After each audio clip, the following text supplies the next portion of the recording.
Sir, first and foremost, can we clarify Oo, sir. what your status is? We know you resigned a few weeks ago. Was it accepted? What is your status right now? Yes, yes ma'am. I resigned August 15 and sabi ko naman hangga't hindi nakakahanap ng reliever ko, I'll proceed with my duties out of respect sa ating Pangulo. Ganun po. So you still are, basically, you still are NBI director as of the moment? Yeah. Yes sir, I am still reporting dito sa NBI. Opo. Pero Director, ano ba nangyari? Hindi klaro sa maraming mga mamamayan what really happened nung ba't kayo nag-resign, no? Bagamat meron kayong statement nun, no? Medyo clouded yung, yes, yung everything that was happening then. Alam niyo ho, nung mag-patender ng courtesy resignation, ay sumulpot na po yung mga mayroong gusto sa aking pwesto at started na magpalabas ng mga kung ano-anong balita against me na nakakasira ng reputasyon. Kaya sabi ko, ay gusto niyo itong pwesto ko, inyo na. So I resign. Ganun po. Judge, tuloy pa rin ba yung mga sabi mong mga black propaganda against you hanggang ngayon? Noon naman pong makita nila na hindi pa umaaksyon ang ating Pangulo ay natigil na po. Ano ba sabi ng Malacanang?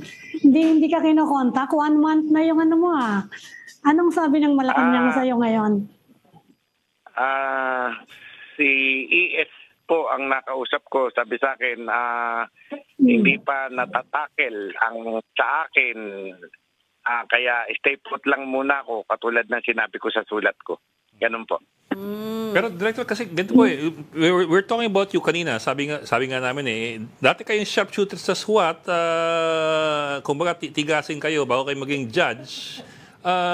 So it will take a great deal of effort to just seat you and make you resign just because pinag-uusapan po kayo. So we have to go back to that.